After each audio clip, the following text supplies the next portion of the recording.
warahmatullahi wabarakatuh. Perkenalkan, saya Lutfia Sabira Cahyagani dari kelas 12 IPS 2. Izinkan saya untuk mereview buku sejarah yang berjudul Tragedi Mei 1998 dan lahirnya Komnas Perempuan. Pertama-tama, saya akan memberitahu tentang identitas bukunya. Buku ini berjudul Tragedi Mei 1998 dan lahirnya Komnas Perempuan. Ditulis oleh Dewi Anggraeni yang terbit pada 2014. Penerbitnya yaitu Kompas. Tebal halaman atau jumlah halaman ada sebanyak 214 halaman.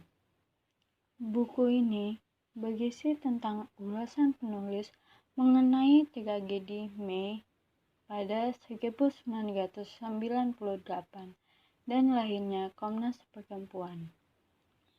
Banyak sekali tindakan-tindakan senonoh yang dilakukan oleh pribumi terhadap etnis Tionghoa.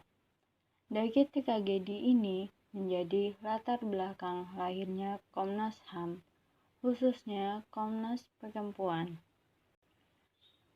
Pada awal Juli 1997, terjadi krisis moneter. Ekonomi Indonesia terseret krisis rupiah. Pada Oktober 1997, Presiden Soeharto pada masa Orde Baru meminta bantuan International Monetary Fund atau bisa disingkat IMF dan Bank Dunia demi menghentikan runtuhnya ekonomi negara. Proyek-proyek prasarana sangat dibutuhkan. Kian hari, kian buruk. Banyak terjadi aksi protes, demo, menyuarakan agar Presiden Soeharto turun jabatan. Kawasan bisnis dan permukiman yang banyak dihuni para warga etnis Tionghoa menjadi sasaran kerusuhan. Dalam kerusuhan ada pembakaran, penjarahan, dan penganiayaan fisik, bahkan perkosaan dan penganiayaan seksual. Rita Selena Kalibonso, Ketua Pengurus Yayasan Mitra Perempuan Women's Crisis Center, mendengar bahwa para korban tidak berani mengadukan kejahatan. Pada 29 Mei, Mitra Perempuan mengeluarkan pernyataan tentang kekejaman dan kekerasan pada kerusuhan Mei 1998. Husnul menyetujui pembentukan Koalisi Perempuan Indonesia dan mengumumkannya pembentukan pada 8 Mei. Di sini, Sri Palupi mengambil kesimpulan bahwa kerusuhan ini sudah dirancang dari jauh-jauh hari. Mereka mengatakan bahwa krisis ekonomi yang melanda karena orang-orang Tionghoa melarikan uang ke luar negeri dan Tionghoa yang masih di tanah air menimbun barang-barang sembako. Sesudah kerusuhan, tim relawan mengeluarkan 3 dokumen, yaitu tentang pola kerusuhan, tentang status para penjajah, dan perkosaan. Mailing Oi Gardiner berpendapat bahwa kerusuhan ini adalah meletusnya isi bejana yang sudah beberapa lama memanas tetapi ditutup rapat-rapat. Berita tentang perkosaan dan penganiayaan seksual pada kerusuhan Mei 1998 terus menyebar dari saksi mata. Namun, banyak orang yang menganggap bahwa itu mengada-ngada. Kerusuhan pada tanggal 13 hingga 15 Mei 1998 tidak hanya mendatangkan trauma bagi korban, tetapi juga bagi yang bukan korban. Pada 17 Agustus 1998, Kepala Kepolisian Republik Indonesia, Gusman Hadi, menyebutkan pernyataan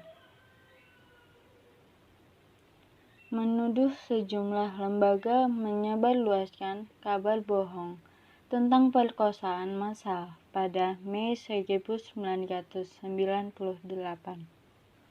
Saparina Saldi memahami apa yang dialami korban dan keluarganya dalam aspek psikologis. Para pendamping yang mendampingi para korban yang diperkosa, dianiaya, dan dimutilasi, atau yang tidak sampai dibunuh, tutup mulut, lalu diancam akan diulangi siksaannya kalau berbicara, sudah sampai pada tepi jurang bunuh diri.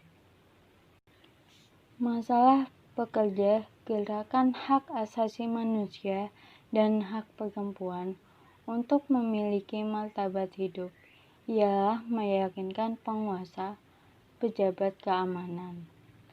Selain sudah terjadi kekerasan seksual, terutama bagi perempuan-perempuan muda, masih sangat rawan.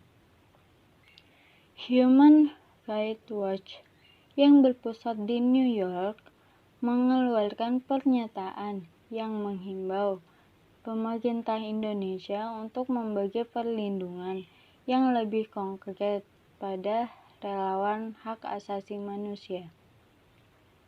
Pada akhirnya, Komnas Perempuan didirikan di Bina Geraha pada 22 Juli 1998.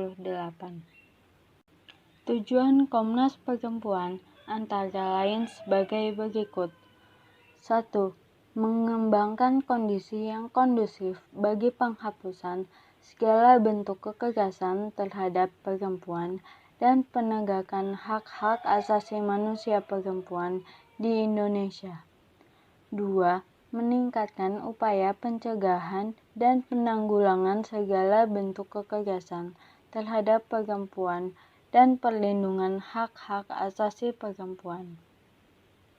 Di sini, tidak semua korban kekerasan seksual dari etnis Tionghoa, tetapi sebagian besar kasus kekerasan seksual dalam kerusuhan ini diderita oleh perempuan dari etnis Tionghoa yang berlatar belakang kelas sosial yang berbeda-beda.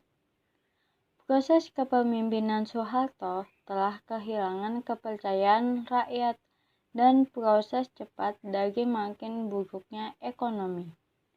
Disebutkan sampai 3 Juli 1998, sebanyak 168 korban, 20 diantaranya meninggal, yang masih hidup kebanyakan menderita luka fisik dan trauma psikologis. 152 dari 168 ini adalah korban dari serangan yang terjadi di Jakarta dan sekitarnya. 16 lainnya di Medan, Palembang, Solo, dan Surabaya. Dari 13 Mei hingga 3 Juli, korban perkosaan sebanyak 103 orang. 1 diantaranya meninggal. Korban perkosaan disertai penganiayaan ada 26 orang, 9 diantaranya meninggal. Korban perkosaan disertai pembakaran yang akhirnya meninggal ada 9 orang. Korban pelecehan seksual ada 14 orang, 1 diantaranya meninggal. Total kekerasan seksual di Jakarta sebanyak 152 orang, dengan 20 diantaranya meninggal. Dari sini, saya menilai buku ini sangat menarik untuk dibaca bagi para pecinta sejarah. Banyak tragedi yang membuat pembaca tergugah. Pembaca terpusat pada kasus pelecehan seksual, terutama perkosaan.